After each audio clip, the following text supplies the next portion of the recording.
ಇನ್ನು ಬೆಳ್ಳಂಬೆಳಗ್ಗೆ ಭ್ರಷ್ಟ ಕೋಟೆಯನ್ನು ಚಿತ್ರಗೊಳಿಸಿದ್ರು ಲೋಕಾಯುಕ್ತ ಅಧಿಕಾರಿಗಳು. ರಾಜ್ಯದ ವಿವಿಧೆಡೆ ಲೋಕಾಯುಕ್ತ ಅಧಿಕಾರಿಗಳು ದಾಳಿಯನ್ನು ಮಾಡಿದ್ದಾರೆ ನೋಡಿ. ಹಾಸನ, ಬಾಗಲಕೋಟೆ, ವಿಜಯಪುರ, ಮೈಸೂರು, ಯಾದಗಿರಿ, ಧಾರವಾಡ ಸೇರಿದಂತೆ ವಿವಿಧೆಡೆ ಅಧಿಕಾರಿಗಳಿಗೆ ಶಾಕ್ ಕೊಟ್ಟಿದ್ದಾರೆ. ರಾಜ್ಯದ ವಿವಿಧೆಡೆ ಲೋಕಾಯುಕ್ತ ಅಧಿಕಾರಿಗಳು ಭ್ರಷ್ಟ ಅಧಿಕಾರಿಗಳಿಗೆ ಶಾಕ್ ಕೊಟ್ಟಿದ್ದಾರೆ. ಹಾಸನ, ಬಾಗಲಕೋಟೆ, ವಿಜಯಪುರ, ಮೈಸೂರು, ಯಾದಗಿರಿ ಸೇರಿದಂತೆ ವಿವಿಧೆಡೆ ಅಧಿಕಾರಿಗಳಿಗೆ ಶಾಕ್. ಕಲ್ಪನೆಯೂ ಮಾಡ್ಕೊಂಡಿರ್ಲಿಕ್ಕೆ ಸಾಧ್ಯತೆ ಇಲ್ಲ ಇವರೆಲ್ಲ.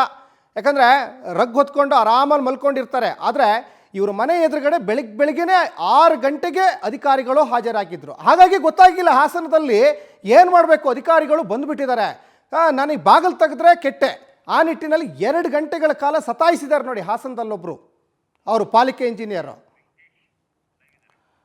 ಎಸ್, ಒಟ್ಟಿನಲ್ಲಿ ರಾಜ್ಯದ 8 ಜಿಲ್ಲೆಗಳಿಗೆ ಇವತ್ತು ಭ್ರಷ್ಟ ಅಧಿಕಾರಿಗಳಿಗೆ ಶಾಕ್ ಕೊಟ್ಟಿದ್ದಾರೆ. ಎಸ್, ಈ ಬಗ್ಗೆ ಸಾಕಷ್ಟು ಡೀಟೇಲ್ಸನ್ನು ನಮ್ಮ ಕ್ರೈಮ್ ರಿಪೋರ್ಟರ್ ವೆಂಕಟೇಶ್ ಕೊಡ್ತಾ ಹೋಗ್ತಾರೆ. ವೆಂಕಟೇಶ್, ಇವತ್ತು ರಾಜ್ಯದ 8 ಜಿಲ್ಲೆಗಳಲ್ಲಿ, ಅಂದರೆ ಇಲ್ಲಿ ಭಾಳ ಮುಖ್ಯವಾಗಿ ಬೆಂಗಳೂರು ಇರ್ಬೋದು, ಮಂಡ್ಯ ಇರ್ಬೋದು, ಮೈಸೂರು, ಹಾಸನ, ಯಾದಗಿರಿ, ಧಾರವಾಡ, ಹೀಗೆ ಸಾಕಷ್ಟು ಕಡೆ ಇವತ್ತು ರೇಡ್ ಆಗಿದೆ.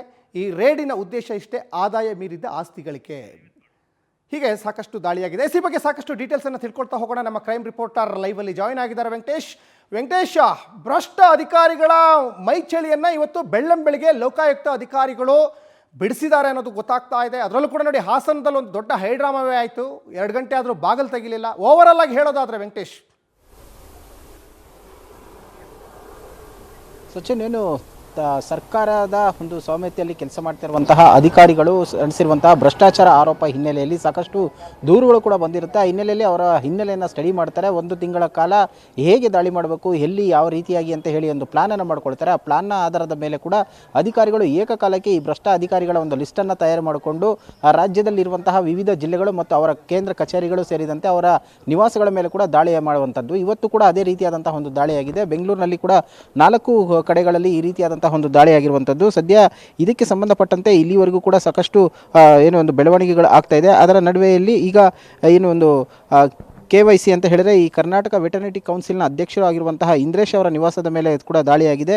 ಜೊತೆಗೆ ಒಂದು ವಸಂತ್ ವಿನಾಯಕ್ ಏನಿದ್ದಾರೆ, ಬೆಂಗಳೂರಿನ KRDALನ ಮುಖ್ಯ ಇಂಜಿನಿಯರ್ ಆಗಿದ್ದಾರೆ, ಅವರ ನಿವಾಸ ಸೇರಿದಂತೆ ಇನ್ನು ದಾಲೇಶ್, ಬೆಂಗಳೂರಿನ BDA ವಲಯ ಅರಣ್ಯಾಧಿಕಾರಿ, ರೇಂಜ್ ಫಾರೆಸ್ಟ್ ಆಫೀಸರ್, ಮತ್ತು ಈ ಸಿಂಗನಾಯಕನಹಳ್ಳಿಯಲ್ಲಿ ರೈತ ಸೇವಾ ಸಹಕಾರದ ಸಂಘದ CEO ಆಗಿರುವಂತಹ R ಶಶಿಧರ್ ಅವರ ನಿವಾಸದ ಮೇಲೆ ಕೂಡ ದಾಳಿಯಾಗಿರುವಂಥದ್ದು. ಅಂದರೆ ಈಗ ಬೆಳಗ್ಗೆ ಅಧಿಕಾರಿಗಳು ಬಂದಂತಹ ವೇಳೆಯಲ್ಲಿ ಅಧಿಕಾರಿಗಳು ಒಳಗಡೆ ಇರುವಂತಹ ಒಂದು ದಾಖಲೆಗಳ ಒಂದು ಪರಿಶೀಲನೆ ಕಾರ್ಯವನ್ನು ನಿರಂತರವಾಗಿ ಮಾಡ್ತಾ ಇರುವಂಥದ್ದು. ಯಾಕಂದರೆ ಅವರ ವಿರುದ್ಧ ಸಾಕಷ್ಟು ಭ್ರಷ್ಟಾಚಾರ ಆರೋಪ ಕೇಳಿ ಬಂದಿದೆ. ಈಗ 2ನೇ ಬಾರಿಗೆ ಇವರು ಕರ್ನಾಟಕ ಪಶುವೈದ್ಯಕೀಯ ಅಂದರೆ ಕರ್ನಾಟಕ ವೆಟರ್ನಿಟಿ ಕೌನ್ಸಿಲ್ ಮಂಡಳಿಯ ಒಂದು ಅಧ್ಯಕ್ಷರಾಗಿ ಆಯ್ಕೆಯಾಗಿದ್ದಾರೆ. ಈ ಪ್ರಾಧ್ಯಾಪಕರು ಮತ್ತು ಸಹ ಪ್ರಾಧ್ಯಾಪಕರನ್ನು ಆಯ್ಕೆ ಮಾಡುವಂತಹ ಸಂದರ್ಭದಲ್ಲಿ ಅವರಿಂದ ಅಕ್ರಮವಾಗಿ ಹಣವನ್ನು ಪಡೆದಿದ್ದಾರೆ ಅನ್ನುವಂಥ ಆರೋಪ ಕೂಡ ಕೇಳಿ ಬಂದಿದೆ.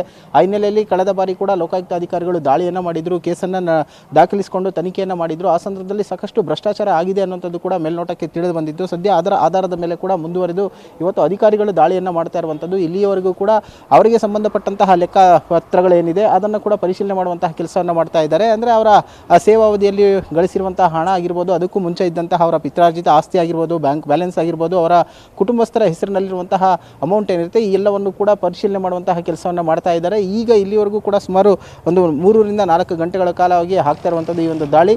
ಈಗ ಸದ್ಯ ಅಧಿಕಾರಿಗಳು ಕೂಡ ಕೆಲವೊಂದಷ್ಟು ಪ್ರಶ್ನೆಗಳನ್ನು ಕೂಡ ಕೇಳ್ತಾ ಇದ್ದಾರೆ. ಅದಕ್ಕೆ ಉತ್ತರವನ್ನು ಕೊಡುವಂತಹ ಕೆಲಸವನ್ನು ಕೂಡ ಅವರು ಮಾಡಬೇಕಾಗುತ್ತೆ. ಇದೆಲ್ಲ ಆದ ನಂತರವೂ ಕೂಡ ಅವರ ಒಂದು ಆರ್ಥಿಕವಾಗಿ ಏನೊಂದು ಅಸಮತೋಲನ ಉಂಟು ಬಂದಿದ್ದೆ ಆದರೆ ಅದಕ್ಕೆ ಲೆಕ್ಕವನ್ನು ಕೊಡಬೇಕು. ಆಗೇನಾದರೂ ಒಂದು ವೇಳೆ ಅವರು ಕೊಡದೇ ಇದ್ದಂತಹ ಸಂದರ್ಭದಲ್ಲಿ ಅವರ ವಿರುದ್ಧ ಕೇಸನ್ನು ಕೂಡ ಕೇಸನ್ನು ದಾಖಲಿಸಿಕೊಳ್ಳುವ ಸಾಧ್ಯತೆ ಇರುವಂಥದ್ದು. ಸದ್ಯ ಈಗ ಅಧಿಕಾರಿಗಳು ತಮ್ಮ ಕೆಲಸವನ್ನು ಕೂಡ ಮುಂದುವರಿಸಿರುವಂತಹದ್ದು. ಸಚಿನ್, ಧನ್ಯವಾದ ವೆಂಕಟೇಶ್ ತಮ್ಮೆಲ್ಲ ಡೀಟೇಲ್ಸ್ಗಾಗಿ.